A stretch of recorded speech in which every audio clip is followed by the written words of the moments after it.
Estas férias leve o observador no bolso. Na praia, no campo ou entre viagens, acompanhe toda a atualidade sem limites. Assine com 40€ de desconto e habilite-se a ganhar uma estadia de 2 noites num dos hotéis boutique da Small Portuguese Hotels. Este verão, desligue da rotina, não da informação. Assine em observador.pt. Horas.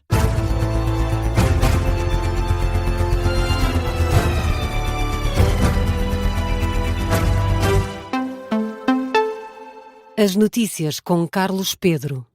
Jornal das 6 na Rádio Observador. Foi a terceira noite consecutiva de ataques entre Estados Unidos e Irão. Os norte-americanos atacaram no Médio Oriente durante 5 horas.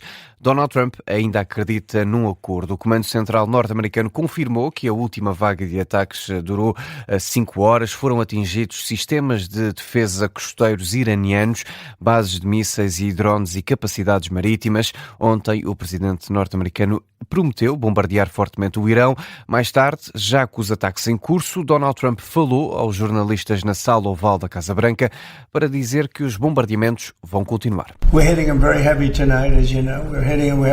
Vamos atacá-los fortemente esta noite. Nós temos uma imensa quantidade de munições, temos números como nunca antes tivemos e vamos atacá-los e vai continuar. Vamos ver o que acontece, mas destruímos toda a capacidade ofensiva deles e estamos a controlar o estreito. Voltamos a colocar o bloqueio. E é um bloqueio que atinge só o Irão e quem fizer negócios com o Irão. Todos os restantes vão poder atravessar. Questionado pelos jornalistas na Casa Branca sobre um acordo com o Irão, Donald Trump diz que é possível, mas culpa o país islâmico pela existência ou pela inexistência de um entendimento. Já numa entrevista dada a um programa norte-americano, Trump afirma que o memorando assinado com o Irão foi um teste com pouco valor. Nós tínhamos um acordo ontem e de repente receberam uma chamada e saíram da sala. Estas pessoas são loucas. Tínhamos um acordo em que ganhávamos tudo. Eles simplesmente quebram os acordos. Para eles os acordos são para serem quebrados. São pessoas nada confiáveis e se alguma vez tivessem uma bomba nuclear, usariam-na em um dia. O líder da Casa Branca a dizer que os iranianos não honraram o teste. Trump diz também que os ataques contra Teherão fizeram o país regressar à Idade da Pedra. Em resposta, a Guarda Revolucionária do Irão reivindicou ataques contra as bases norte-americanas no Golfo. Foram ouvidas sirenes no Bahrein, na Jordânia. O exército norte-americano confirmou também o ataque contra 2 petroleiros dos Emirados Árabes Unidos no Estreito de Hormuz. De acordo com o Ministério da Defesa dos Emirados Árabes Unidos, morreu um tripulante e 8 pessoas ficaram feridas. A Guarda Revolucionária Iraniana diz que os 2 petroleiros tinham desligado os sistemas de navegação e ignorado os avisos das autoridades iranianas. Portugal não concorda com a vontade dos Estados Unidos em restabelecer o bloqueio naval ao Irão e cobrar uma taxa de 20% sobre toda a carga enviada através de Hormuz. A posição foi ontem transmitida pelo Ministro dos Negócios Estrangeiros, Paulo Rangel, em Paris, onde marcou presença na reunião da Coligação da Boa Vontade. Rangel diz que é preciso garantir a liberdade de navegação em Hormuz, mas discorda desta estratégia de Washington. Quando defendemos a liberdade de navegação, defendemos a liberdade de navegação pura e dura. E, portanto, naturalmente que a nossa posição é de não concordar com uma medida dessas. Uma coisa é, obviamente, tomar as medidas necessárias para garantir a liberdade de navegação. Ela está em causa e aí os Estados Unidos têm tido um papel importante, especialmente nos últimos dias, porque foi o Irão que começou com a violação da liberdade de navegação que estava no acordo e, portanto, para isso, naturalmente que há aqui um grande suporte e até para vir acompanhar essas operações mais tarde, mas sempre no sentido de respeitar o direito do mar e a liberdade de navegação. Paulo Rangel, ontem em declarações aos jornalistas, ontem também a Organização Marítima Internacional da ONU disse que não há base legal para os Estados Unidos cobrarem tarifas a quem passar no Estreito de Hormuz. Também o presidente do Brasil, Lula da Silva, veio criticar os planos de Trump para as tarifas em Hormuz. Lula fala em pirataria. Certo é que depois do anúncio de Donald Trump, os preços do petróleo voltaram a aumentar. O petróleo Brent atingiu o nível mais alto em 4 semanas. O preço por barril está agora quase nos $85. Já o petróleo norte-americano subiu para $79 o barril. Os preços do petróleo estão agora no seu nível mais elevado desde que os Estados Unidos e o Irão assinaram um memorando de entendimento a 17 de junho. Na atualidade internacional, os professores classificadores dos exames nacionais do ensino secundário têm até ao final do dia de hoje para concluir a correção de todas as avaliações. Os diretores escolares acreditam que os alunos vão ter acesso às classificações na sexta-feira, tal como está previsto.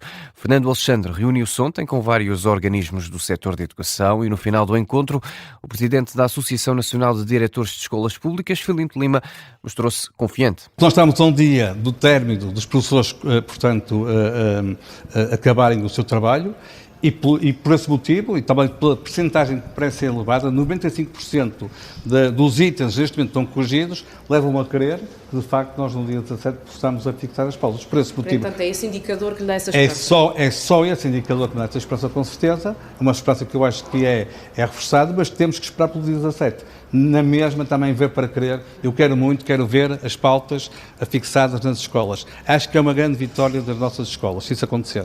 Filipe Lima diz ainda que o Ministro da Educação deu garantias de qualidade relativamente à classificação das provas, apesar destes constrangimentos. Perto de 95% dos exames estão corrigidos, garante o Ministro da Educação.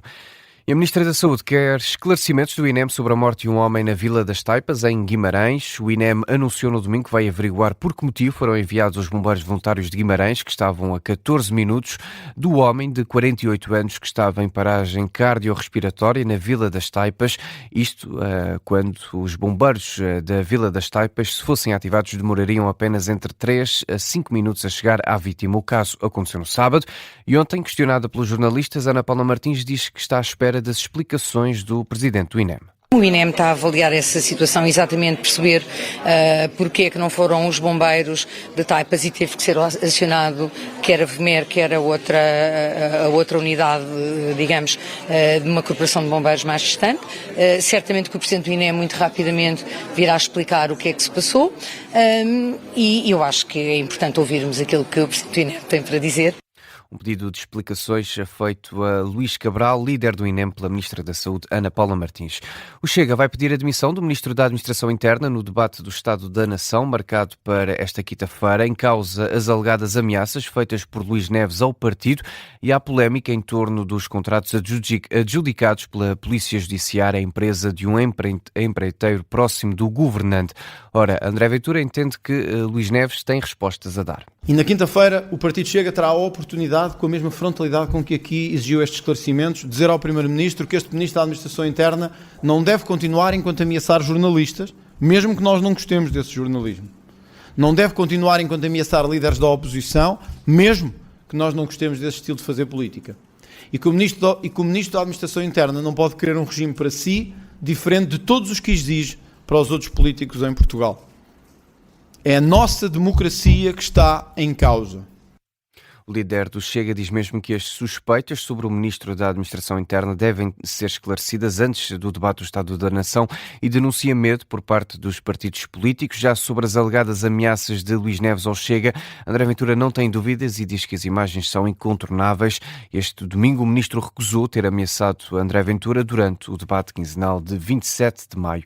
3 agentes e um subcomissário da PSP do Porto conhecem hoje a decisão judicial no Tribunal do Porto. Estão acusados de procedimentos policiais abusivos no âmbito do combate ao tráfico e ao consumo de drogas em bairros da zona do Porto. De acordo com a acusação do Ministério Público, os crimes terão ocorrido entre dezembro de 2022 e julho de 2023 e relacionam-se com a atuação delitiva dos 3 agentes da Polícia de Segurança Pública. Num dos casos terá havido a conivência do subcomissário. 3 dos 5 arguidos pediram a abertura de instrução, mas o juiz do Tribunal de Instrução Criminal do Porto decidiu manter na íntegra a factualidade e os crimes imputados na acusação do Ministério Público. Ponto final neste Jornal das 6. A informação regressa às 6h30. Até já.